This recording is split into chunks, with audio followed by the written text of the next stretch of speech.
नमस्कार।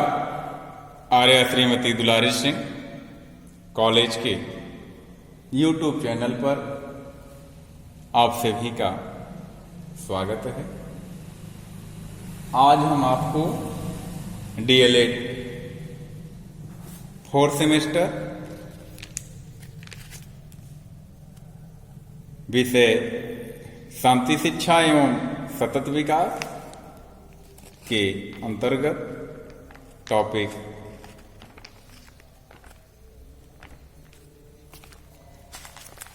अष्टांगिक योग पर चर्चा करेंगे।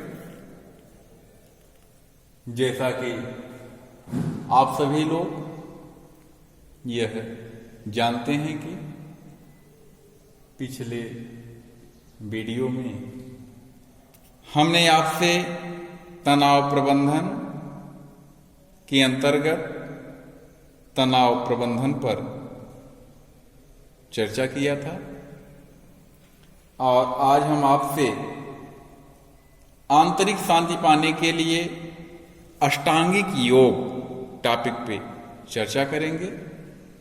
आइए चलते हैं, आज का टॉपिक देखते हैं।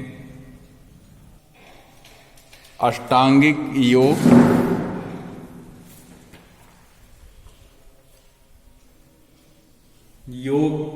शब्द युज समाधो आत्मनेपदे दिवादि गड़ी धातु में घंज प्रत्यय लगाने से बना है। इसका अर्थ है समाधि अथवा चित्त वृत्तियों का निरोध। अमरकोश के अनुसार योग अनुपाय ध्यान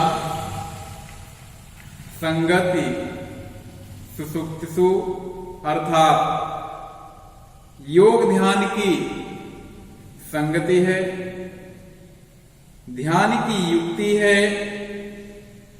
पतंजलि ने योग के अर्थ को स्पष्ट करते हुए लिखा है, अथ योगानुशासनम अर्थात योग एक अनुशासन है। अब प्रश्न आता है कि किसका अनुशासन? तब इन्होंने लिखा है कि योगश्चित वृत्ति निरोध अर्थात योग चित्त वृत्तियों का निरोध है। चित्त एक अगाध नदी के समान है।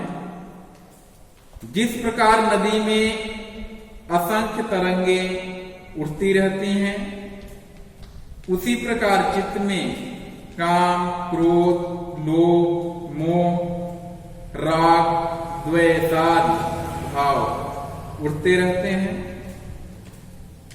चित्त के इसी तरंग रूप परिणाम का नाम वृत्ति है।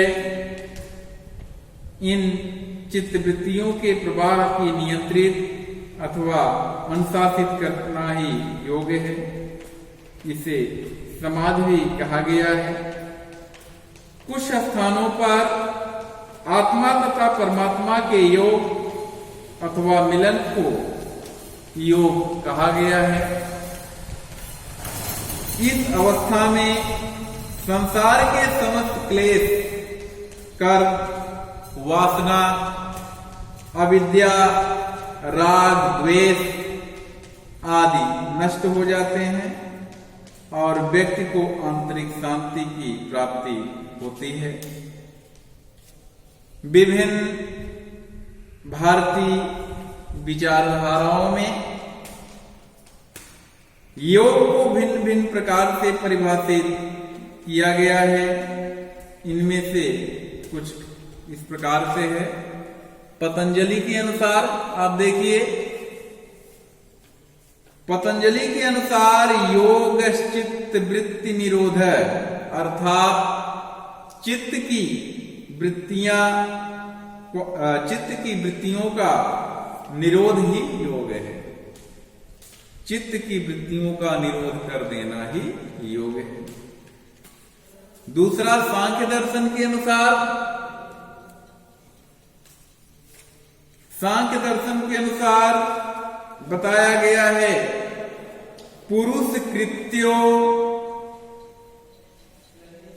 वियोगेपि योगित्य निधीयते, अर्थात पुरुष एवं प्रकृति के पार्थक्य को स्थापित कर पुरुष का स्वस्वरूप अव्यवस्थित होना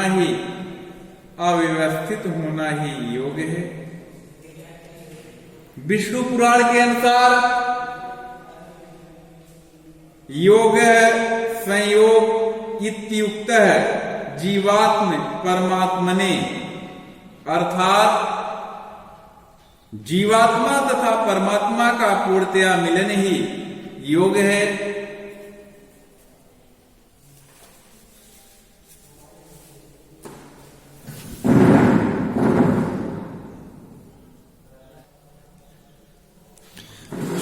भगवद मत गीता के अनुसार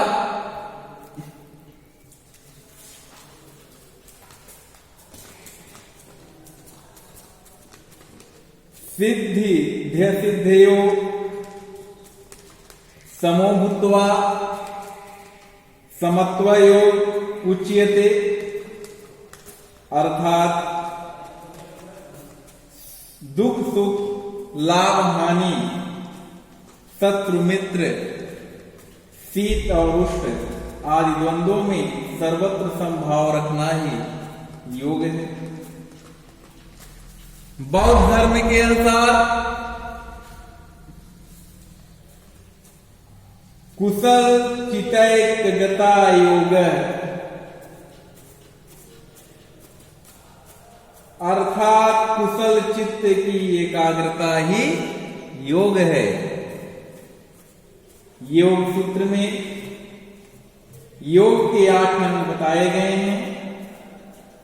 यम, नियम, आसन, प्राणायाम, प्रत्याहार, धारणा, ध्यान, समाधि, इन्हें अष्टांग योग कहते हैं।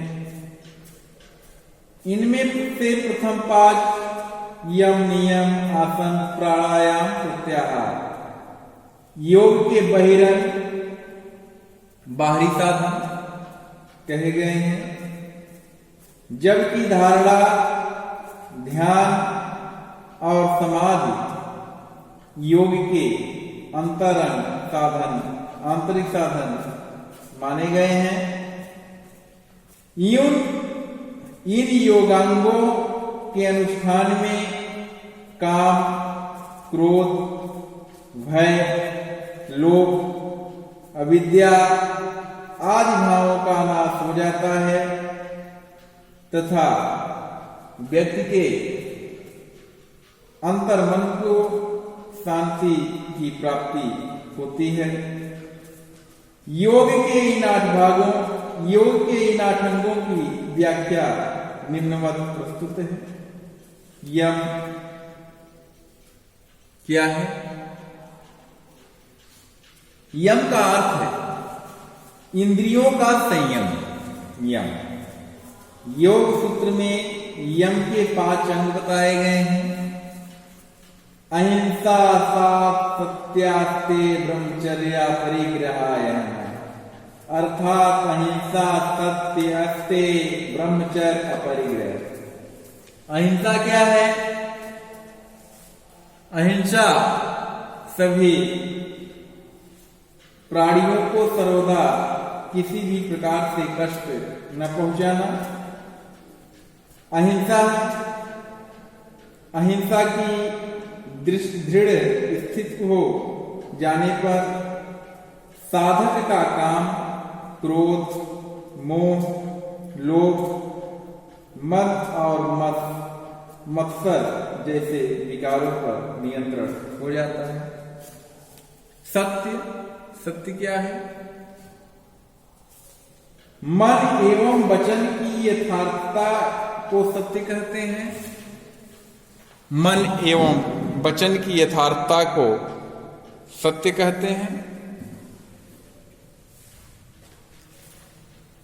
दूसरे शब्दों में कह सकते हैं कि जो वस्तु जिस प्रकार देखी गई हो, अनुमान की गई हो तथा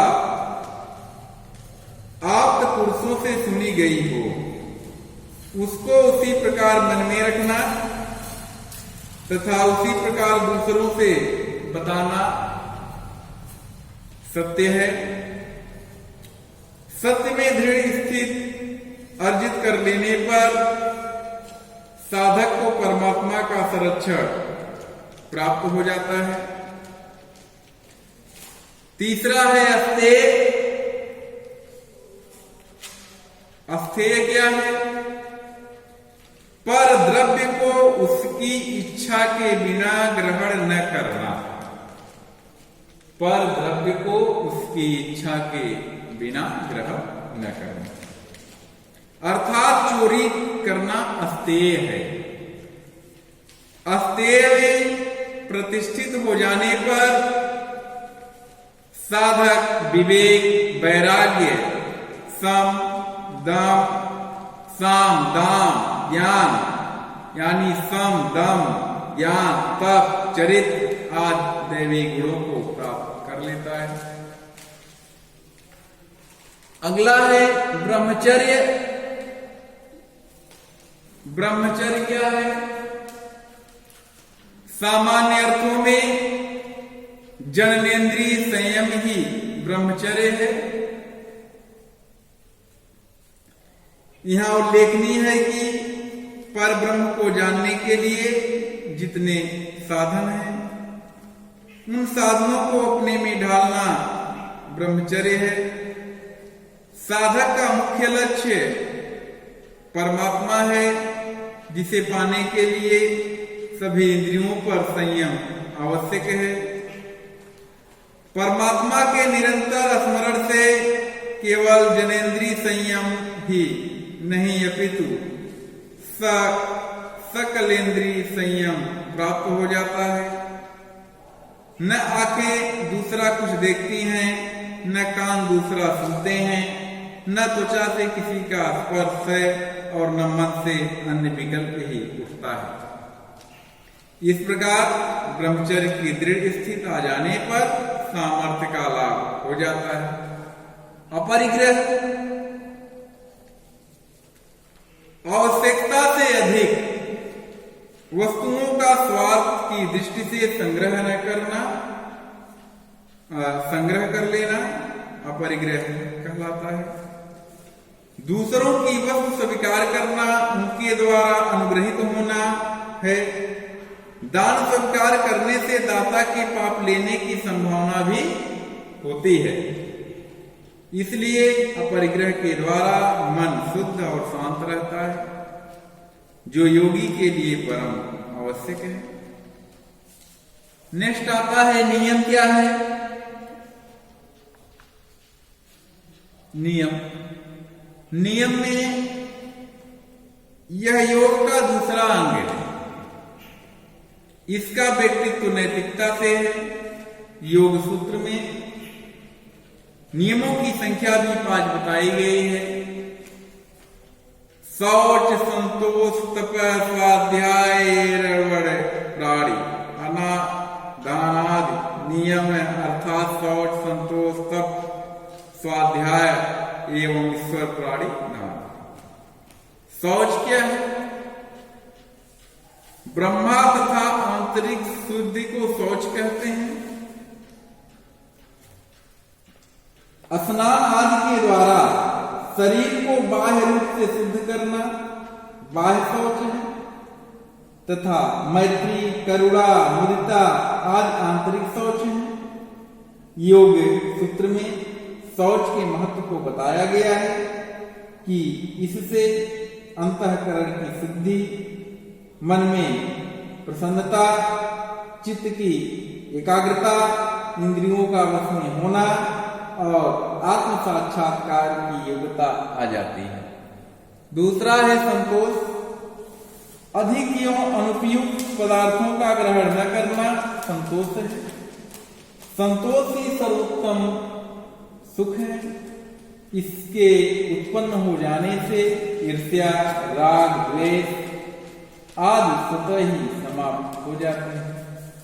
नेक्स्ट है तप।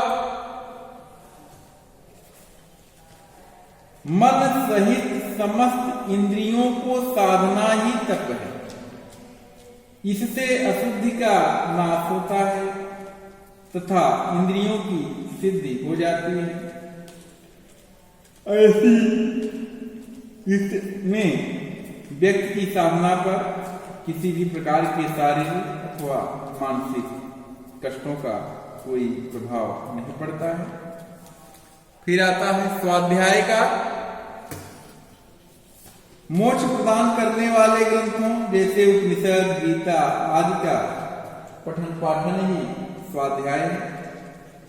योग साधना में स्वाध्याय अत्यंत महत्वपूर्ण है, क्योंकि स्वाध्याय की पराकाष्ठा ही अपने इष्ट देव का दर्शन कराता है। ईश्वर प्राणिधान। इसके बाद आता है आसन। ईश्वर प्राणिधान, इसको भी देख लीजिए। ईश्वर प्राणिधान, ईश्वर शरणागति हो जाना, अर्थात ईश्वर के समक्ष पूर्ण रूप से समर्पण कर देने को ही ईश्वर प्राणिधान कहते हैं। साधना की इस स्थिति में व्यक्ति का ईश्वर के साथ समत्व हो जाता है और वह समस्त क्लेश, कर्म आदि से ऊपर उठ जाता है। नेक्स्ट है आसन। आसन क्या है?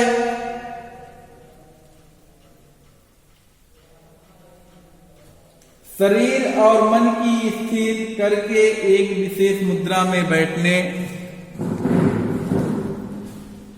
को आसन कहते हैं। चित्त की स्थिरता शरीर एवं उसके अंगों की दृढ़ता और कायिक सुख के लिए इस प्रक्रिया का विधान किया गया है।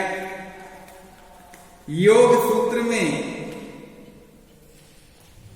तमाम साधन हैं जो इस प्रकार से हैं: पद्मासन, सुखासन, शलभासन, वज्रासन, उत्कटासन, भुजंगासन, मंडूकासन, हलासन इत्यादि हैं। प्राणायाम क्या है? प्राणायाम प्राण और आयाम दो शब्दों के योग से बना है। इसका शाब्दिक अर्थ है प्राण मतलब श्वसन को लंबा करना या प्राण जीवन शक्ति को लंबा करना। पतंजलि ने अपने प्राणायाम सूत्र में लिखा है कि तस्मिन सत्य श्वास प्रवास योग विच्छेद द प्राणायाम, अर्थात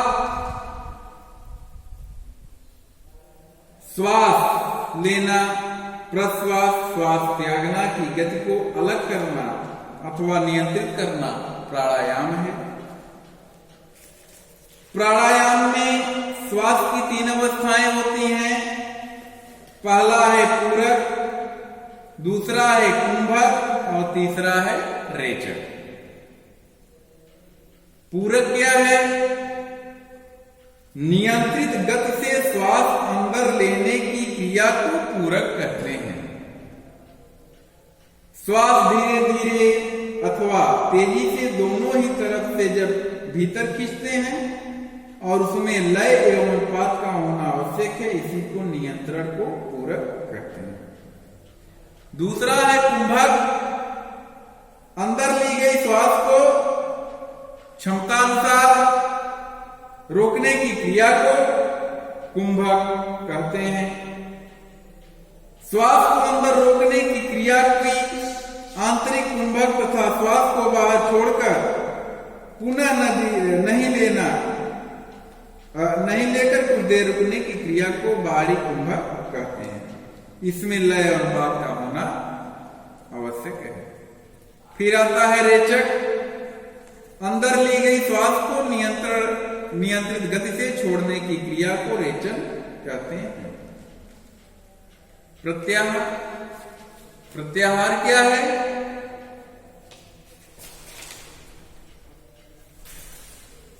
पतंजलि ने योग सूत्र में लिखा है, स्व विषयाशय प्रयोगे चित्त स्वरूप अनुसार इंद्रिय प्रत्याहार, अर्थात इंद्रियों को बाह्य विषयों से हटाकर मन को बस में रखना ही प्रत्याहार है। फिर आता है आपका धारणा। धारणा योग का प्रथम आंतरिक साधन है। यह दृढ़ धातु से बना है, जिसका अर्थ है संभालना, थामना अथवा सहारा देना। योग सूत्र के अनुसार देश बंध चित्त से धारणा अर्थात किसी भी देश में, नाम में, रूप में, ब्रह्म विद्या में, योग के अंगों में से किसी एक अंग में चित्त को रोक लेना धारणा। फिर आता है ध्यान।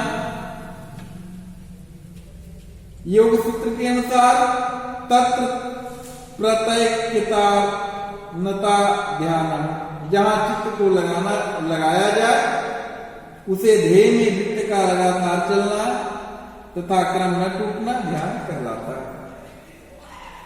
फिर आता है समाधि। पतंजलि के योग सूत्र में लिखित है,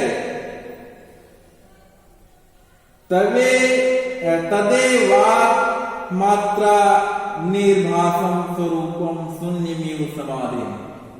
समाधि अर्थात ध्यान जब ध्येय रूप हो जाता है तो समाधि लगती है। इस अवस्था में ध्येय, विषय और ध्यान की क्रिया पृथक पृथक नहीं रहते हैं।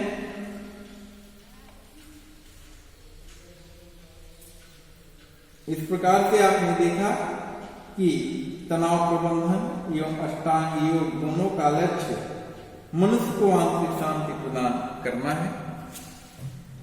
आज के टॉपिक में आपने देखा अष्टांगिक योग क्या है, उसकी परिभाषा क्या है और उसके कितने अंग हैं। तो इस प्रकार से आज का टॉपिक यहीं पे अब समाप्त होता है। अब आपसे हम अगले वीडियो में नेक्स्ट चैप्टर के साथ और नेक्स्ट टॉपिक के साथ फिर उपस्थित होंगे। तब तक के लिए नमस्कार, धन्यवाद।